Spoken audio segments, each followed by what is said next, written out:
इमामुल अंबिया ने फरमाया था, चार में से बनना मेरे उम्मतियों, चार में से बनना, पांचवा ना बनना वरना हिलाक हो जाओगे। अब सुनना हुजूर की हदीस। इमामुल अंबिया ने फरमाया, उग़्दु आलिमन, बन सको तो मेरी शरीयत के आलिम बनना। ये पहला मुतालबा था हुजूर का पूरी उम्मत से कि बन सको तो मेरी शरीयत के आलिम बनना। तो बताओ किसने मुतालबा ये पूरा किया? चौधरी, मलक, मार, राजे, महाराजे, जागीरदार, नवाबजादे, वो शरीयत सीखना भी आकबड़ समझते, ऐब समझते। चौधरी और मौलवी बन जाए, मलक हो और मौलवी बन जाए। और रसूल का पहला मुतालबा है कि मेरे अपने आप को मेरी उम्मत कहने वालों, बन सको तो शरीयत के आलिम बनो। लोग अपनी बड़ी बड़ी बिरादरियों पे फख्र करते, बिरादरियों पे, और रसूल का पहला मुतालबा है सल्लल्लाहु अलैहि वसल्लम के बन सको तो शरीयत के आलिम बनना। पूरी बिरादरी में उनकी शरीयत का एक आलिम भी नहीं होता।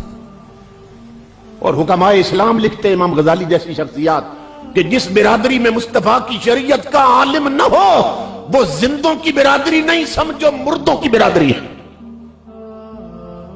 उसमें बंदे ही कोई नहीं पूरी बिरादरी में जिसने नबी की शरीयत पढ़ी हो। ये पहला मुतालबा था। और दूसरा मुतालबा इमामुल अंबिया का, मेरे आका ने फरमाया, औ मुतअल्लिमन, आलिम न बन सको तो किसी आलिम के कदमों में बैठने वाले तालिब इल्म बने रहना। उससे शरीयत पूछते रहना, शरीयत सीखते रहना। आलिम न बन सको तो फिर तालिब इल्म बने रहना, फिर भी उससे शरीयत सीखते रहना, पूछते रहना। और आज कितने लोग हैं जिनमें यह तलब है कि हम शरीयत समझ लें और शरीयत सीख लें? कितने लोग? इतनी भी शरीयत नहीं सीखी हमने कि हमें यह मालूम हो कि घर में जब टॉयलेट और लैट्रीन बनानी है तो उसका रुख किधर करना है।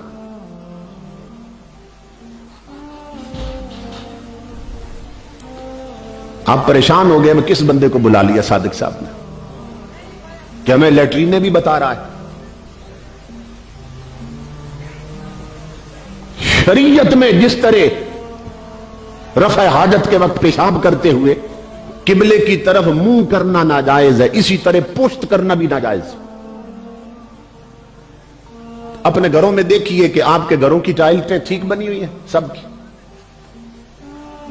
घर की लैट्रीन भी शरीयत के मुताबिक नहीं बनी, क्योंकि पता ही कोई नहीं, इल्म ही कोई नहीं। लोग मुझे ले जाते हैं, हमने कोठी बनाई है, दुआ कर दे। कनाल कनाल, दो दो कनाल में कोठी, और फिर कमरे देखता हूं, हैरान हो जाता हूं, शाइनिंग टाइलें लगी हैं। फिर किचन देखकर कहते हैं जी 50 लाख लगा दिया किचन पे। टॉयलेट उसमें कहते हैं जी इस पे 25 लाख लगा दिया टॉयलेट। लैट्रीनें कैसी कैसी बनी है कोठियों पे।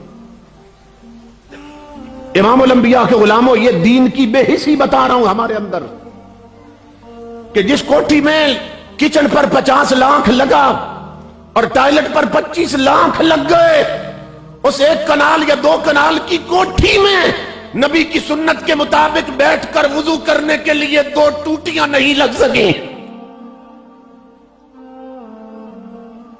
बेसन लगे हुए, बेसन अंग्रेजों के स्टाइल पे।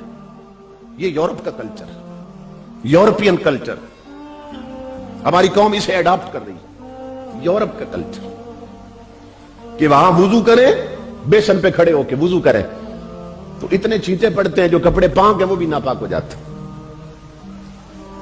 पूरी कोठी में बैठकर हुजूर की शरीयत के मुताबिक वुजू करने के लिए 2 टूटियां नहीं लग सकी। टॉयलेट पे 25 लाख लगा दिया, फिक्र ही नहीं। मालूम होगा, चंद दिन पहले की बात है, कमिश्नर का बाप मर गया, कमिश्नर का। लोग ख्वाब देखते हैं, मेरा बेटा चलो एसी हो जाए, डीसी हो जाए, कमिश्नर हो जाए। कमिश्नर का बाप मर गया, उसकी मैयत सामने पड़ी है जनाजा गाह में, और कमिश्नर बाप की मैयत के सामने कतार में खड़ा है जनाजा पढ़ने के लिए। और कमिश्नर साहब ने क्या किया, जेब से रुमाल निकाला और जमीन पे डाल दिया। मेरे एक दोस्त साहब खड़े थे मौलाना, उन्होंने कहा कमिश्नर साहब जमीन पे रुमाल क्यों रखा आपने? तो कहने लगा कि नीचे दरी भी कोई नहीं, चटाई भी कोई नहीं, तो जब सजदा करेंगे तो मुंह सारा गंदा नहीं हो जाएगा?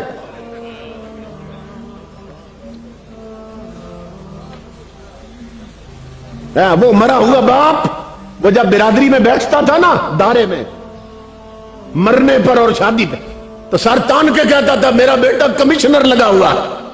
अब उसकी मैयत चीख रही है, अब तुम सुन नहीं सकते।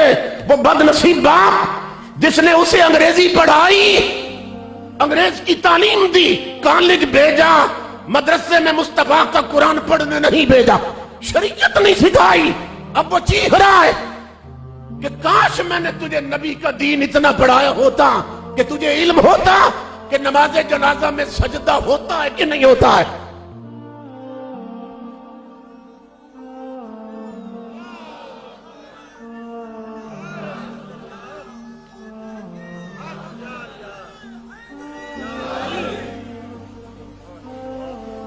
ये तो मरोगे उस वक्त मालूम होगा कि कब्र में बीतती क्या और बनता क्या है कब्र में। इसलिए औलाद की घुट्टी में सबसे पहले मुस्तफा का कुरान रखो। बच्चा अभी कुछ सीखने के काबिल हो तो उसे सबसे पहले 2 साल के लिए मदरसे भेजो, ताकि रसूलुल्लाह की शरीयत पढ़ ले और दीन सीख ले और कुरान पढ़ ले। अल्लाहु अकबर। तो इमामुल अंबिया के गुलामों, ये सूरत हाल बन चुकी। हमारे जवानों ने अंग्रेजी इतनी पढ़ ली कि अंग्रेजों को भी पढ़ा सकते हैं, और कुरान इतना भी नहीं पढ़ा कि बाप मर जाए तो सगा बेटा उसके लिए खुद खत्म कुरान कर सके। औरतें फख्र करती हैं मेरी 4 बेटियां पढ़ी लिखी हैं, उस्तानियां लगी हुई हैं, बिरादरी में बैठ के ना फख्र करती। मगर उस बूढ़ी को नहीं मालूम तेरे मरने के बाद तेरी इन 4 पढ़ी लिखियों में एक भी इस लायक नहीं कि तेरे लिए खुद खत्म कुरान कर सके।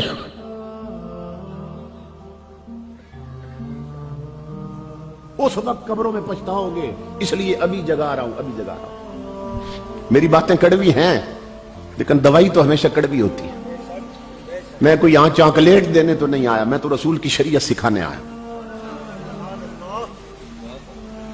इमामुल अंबिया के गुलाम हो, ये सूरत हाल हो चुकी है हमारे। तो मेरे आका ने फरमाया उग़्दु आलिमन, बन सको तो शरीयत के आलिम बनना, औ मुतअल्लिमन, आलिम न बन सको तो किसी आलिम के कदमों में बैठने वाले तालिब इल्म बनना, औ मुस्तमिअन, और अगर तालिब इल्म भी न बन सको तो जिस जगह आलिम बोले उसे जाके सुनने वाले बनना। गवैये न सुनना, गुलकार न सुनना, टप्पे वाले न सुनना, सुरताल वाले न सुनना, सुनना तो मुस्तफा की शरीयत के उलमा सुनना, ताकि तुम्हें दीन और शरीयत समझ आए। और चौथी चीज मेरे आका ने फरमाया औ मुहिब्बन, आलिम भी ना बन सको, तालिब इल्म भी ना बन सको, और उलमा को सुनने वाले भी ना बन सको, कम अज कम इतना करना कि शरीयत के आलिमों से प्यार करने वाले बनना, उनसे मोहब्बत करने वाले बनना। इसलिए कि अगर ये ना हो, खुद नबी अकरम सल्लल्लाहु अलैहि वसल्लम की हदीस है, उलमा ना होते मेरी उम्मत के तो उम्मत डोर डंगरों की तरह जिंदगी गुजार रही होती, तो उन्हें पाकी और पलीदी की खबर ही ना होती। पाक कैसे रहना है, जिस्म को नापाकी से कैसे बचाना, ये सूरत हाल।